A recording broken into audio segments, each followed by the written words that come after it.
کرا امن جعل الارض قرارا، کیا میرے محبوب علیہ الصلوۃ والسلام ان سے یہ بھی پوچھو کہ بت بہتر ہے یا وہ ذات بہتر ہے جس نے یہ زمین کو پھیلایا ہے تاکہ لوگ اس کے اوپر بسیں،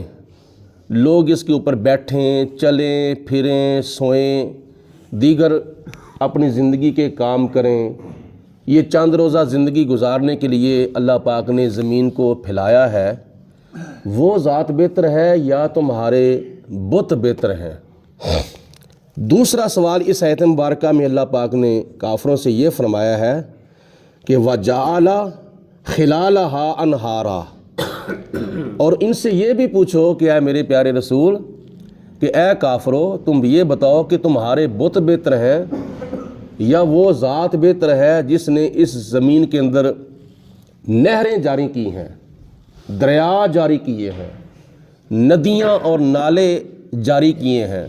اور ان نہروں کے اندر، ان دریاؤں کے اندر پانی بہایا، اور وہ پانی جو ہے وہ دور دراز تک کھیتیوں کو، باغات کو، فصلوں کو وہ پانی پہنچتا ہے اور ان کو سیراب کرتا ہے، تو پھر ان کو اللہ تعالیٰ کے نظام سے نشو و نما ملتی ہے، وہ پھر اگتے ہیں اور پھر وہ پھیلتے ہیں، پھر ان کو پھل لگتا ہے، اناج لگتا ہے، تم کھاتے ہو۔ بتاؤ تمہارے بتوں میں سے بھی کسی نے یہ نہریں جاری کی ہیں، دریا جاری کیے ہیں؟ تمہارے بت بہتر ہیں جو سنتے بھی نہیں، جو بولتے بھی نہیں، جو دیکھتے بھی نہیں، جو کوئی کام کرتے بھی نہیں، یا وہ ذات بہتر ہے جس نے اس زمین کے اندر نہریں جاری کی ہیں؟ تیسرا سوال اللہ پاک کی ذات نے یہ فرمایا ہے، اے کہ میرے پیارے حبیب علیہ الصلوۃ والسلام ان سے پوچھو وَجَعَلَ لَهَا رَوَاسِيَ، تمہارے بت بہتر ہے یا وہ ذات بہتر ہے جس ذات نے اس زمین کے اوپر پہاڑ جو ہے وہ پیدا فرمائے ہیں؟ پہاڑ اللہ پاک کی ذات نے زمین کے اوپر پیدا فرمایا ہے، اس کی بھی وجوہات ہیں۔ ان میں سے ایک وجہ یہ ہے کہ زمین کا توازن برقرار رکھنے کے لیے اللہ پاک کی ذات نے زمین کے اوپر پہاڑ پیدا فرمائے ہیں، بڑے بڑے اونچے پہاڑ، بڑے بڑے لمبے پہاڑ، بڑے بڑے چوڑے پہاڑ، اور ان پہاڑوں میں سے کئی پہاڑ شان والے بھی ہیں جن کو اللہ تعالیٰ کے نبیوں سے اور اللہ تعالیٰ کے پیاروں سے نسبتیں حاصل ہوئی ہیں۔ غار ثور ہے جس کے اوپر نبی پاک علیہ الصلوۃ والسلام کے قدم مبارک لگے، حضرت سیدنا صدیق اکبر کے قدم لگے۔ غار حرا ہے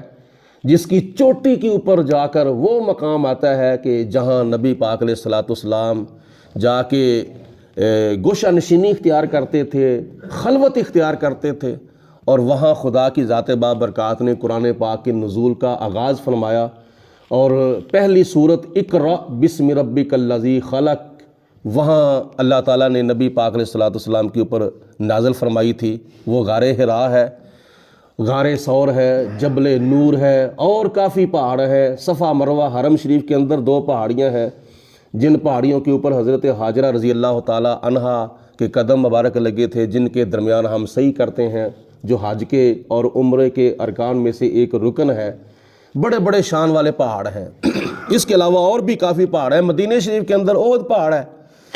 جس کے بارے میں نبی پاک علیہ الصلوۃ والسلام نے ارشاد فرمایا یحبنا ونحبہ،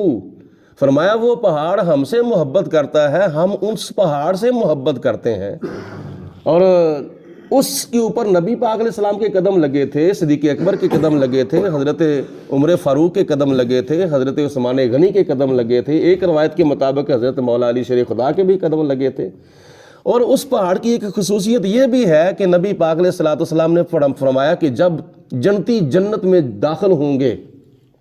جب جنتی لوگ جنت میں داخل ہوں گے تو سب سے پہلے جنتیوں کی جس چیز کے اوپر نظر پڑے گی وہ سامنے احد پہاڑ ان کو نظر آئے گا۔ یہ زمین کے اوپر پہاڑ ہے، نبی پاک علیہ الصلوۃ والسلام نے فرمایا یہ جنتی پہاڑ ہے، احد پہاڑ، جس کے دامن میں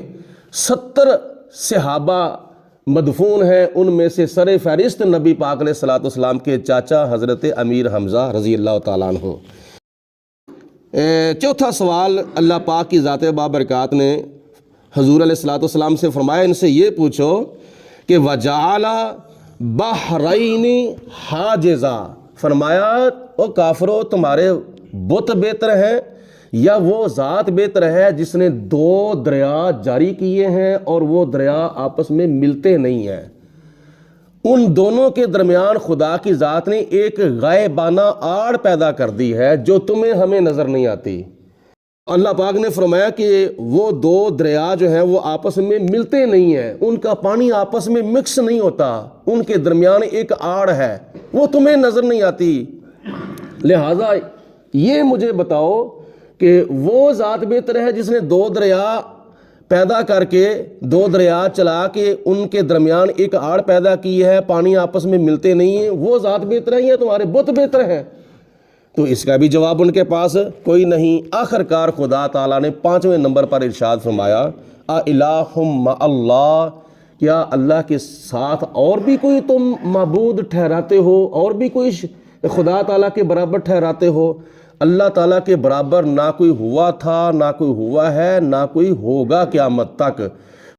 یہ اللہ تعالیٰ کی ذات بابرکات کا حق ہے، حق کے بندگی جو خدا تعالیٰ نے اپنے نبیوں کو بھی نہیں عطا فرمایا، جو خدا نے اپنے ولیوں کو بھی نہیں عطا فرمایا۔ بڑے بڑے خدا کے پیارے ولی، غوث، کتب، ابدال، صحابہ، تابعین اور نبی، رسول، پیغمبر ہوئے ہیں، اور ان سارے پیاروں سے بڑھ کر اللہ کے پیارے ہمارے آقا مولا حضرت محمد مصطفیٰ صلی اللہ علیہ وسلم ہیں، لیکن عبادت کا حق اللہ پاک نے نبی پاک علیہ الصلوۃ والسلام کو بھی نہیں عطا فرمایا۔ آخر پہ اللہ تعالیٰ نے ارشاد فرمایا ہے بل اکثرہم لا یعلمون، ان کافروں میں اکثر لوگ ایسے ہیں جو جانتے نہیں ہیں، یعنی ان کو پتہ بھی ہے کہ پھل کون اگاتا ہے، درخت کون اگاتا ہے، دریا کون چلاتا ہے، زمین کس نے بنائی ہے، آسمان کس نے بنائے ہیں، سب کچھ ان کو پتہ ہے، لیکن پتہ ہونے کے باوجود وہ جاہل ہیں۔